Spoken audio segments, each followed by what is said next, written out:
Assalamualaikum warahmatullahi wabarakatuh. Selamat siang, perkenalkan kami dari kelompok 4 tugas besar MML. Di sini kami membuat pembangkit listrik tenaga surya yang akan dijelaskan oleh Sanggami Putra. Baik. Di sini kami membuat itu ada pembangkit listrik tenaga surya itu yang berdaya itu 20 watt peak. Jadi PLTS sendiri itu adalah pembangkit listrik yang memanfaatkan tenaga surya untuk dihasilkan menjadi listrik.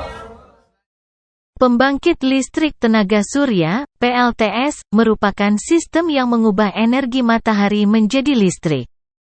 Prosesnya dimulai dengan panel surya, yang juga dikenal sebagai modul fotovoltaik. Panel surya terdiri dari sel surya yang terbuat dari bahan semikonduktor, biasanya silikon.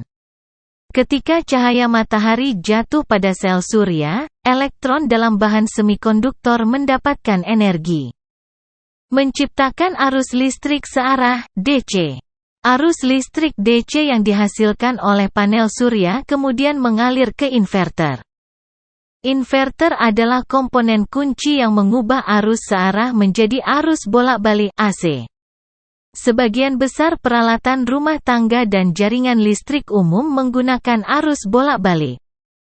Sehingga inverter memastikan bahwa energi yang dihasilkan oleh panel surya dapat digunakan secara efektif di rumah atau dialirkan ke jaringan listrik umum. Sistem PLTS juga dilengkapi dengan pengukuran dan kontrol untuk memantau kinerja panel surya. Ini melibatkan pengukuran tingkat radiasi matahari, suhu panel surya, dan parameter lainnya. Dengan data ini, sistem dapat mengoptimalkan produksi energi dengan mengatur operasi panel surya dan komponen lainnya. Selain itu, beberapa PLTS dapat dilengkapi dengan sistem penyimpanan energi. Seperti baterai. Baterai ini berfungsi untuk menyimpan kelebihan energi yang dihasilkan oleh panel surya pada siang hari. Pada malam hari atau selama kondisi cuaca yang tidak mendukung produksi energi matahari, baterai dapat digunakan untuk menyuplai listrik, meningkatkan kemandirian energi sistem. Dengan kombinasi semua komponen ini, PLTS memberikan solusi berkelanjutan dan ramah lingkungan untuk menghasilkan listrik dari sumber energi matahari, mengurangi ketergantungan pada sumber energi konvensional dan mengurangi dampak lingkungan negatif. PLTS bekerja dengan mengubah energi matahari menjadi listrik melalui serangkaian tahapan. Panel surya, atau modul fotovoltaik, adalah komponen kunci dalam sistem ini. Ketika cahaya matahari mencapai panel surya, fototon dari cahaya tersebut memberikan energi kepada elektron dalam sel surya, menciptakan arus listrik searah, DC. Inverter, komponen lain dalam PLTS, kemudian mengubah arus searah menjadi arus bolak-balik, AC, agar sesuai dengan kebutuhan peralatan rumah tangga dan jaringan listrik umum. Sistem PLTS juga dilengkapi dengan pengukuran dan kontrol untuk memantau dan mengoptimalkan kinerja panel surya. Ini melibatkan pemantauan tingkat radiasi matahari, suhu panel surya, dan parameter lainnya. Arus bolak-balik yang dihasilkan dapat digunakan langsung untuk memenuhi kebutuhan energi di dalam rumah atau dialirkan ke jaringan listrik umum jika sistem terhubung. Beberapa PLTS dilengkapi dengan sistem penyimpanan energi, seperti baterai. Baterai ini berfungsi untuk menyimpan kelebihan energi yang dihasilkan oleh panel surya pada siang hari, memungkinkan penggunaan energi saat malam hari atau dalam kondisi cuaca yang tidak mendukung produksi energi matahari. Selain itu, pemeliharaan reguler dan supervisi sistem diperlukan untuk memastikan kinerja optimal dan mendeteksi potensi masalah dengan cepat. Dengan memanfaatkan energi matahari yang terbarukan, PLTS memberikan solusi listrik yang ramah lingkungan dan berkelanjutan. Selanjutnya ada pus alat dan bahan yang akan digunakan akan dijelaskan oleh saudara Ella. Oke, jadi pada percobaan kali ini kami menggunakan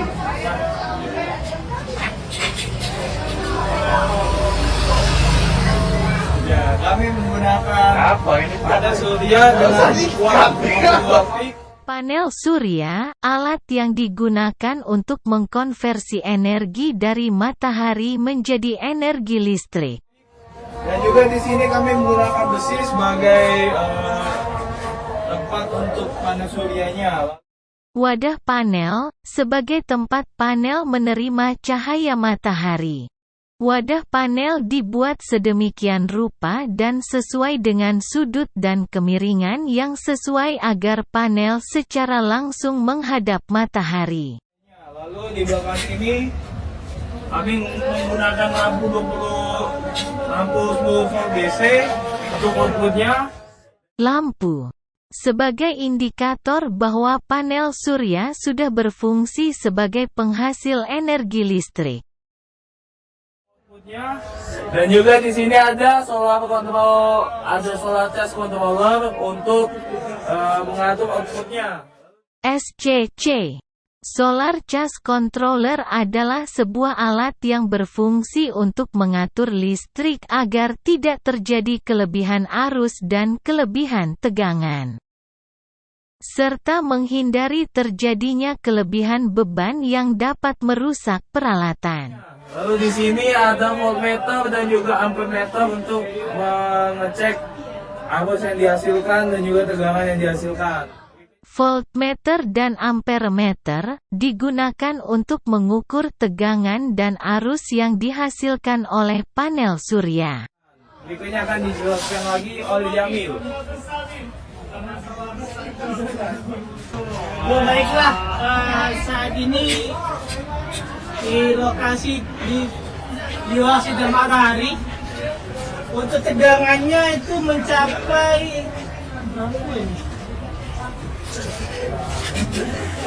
14,3 volt dengan arus mencapai 0,4 ampere. Lalu perbedaannya jika ditempatkan pada tempat yang minim matahari, itu tegangannya akan turun mencapai 9 dan arus juga turun 0,1 ampere. Analisa. Data diambil pada jam 15.13 sore, berlokasi di Unsri Bukit.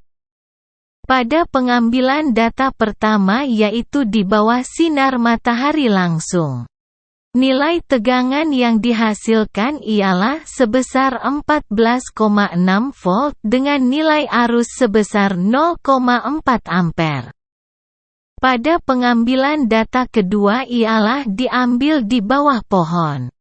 Hal ini dilakukan untuk melihat perbedaan energi listrik yang dihasilkan apabila sinar matahari tidak secara langsung diterima oleh panel surya.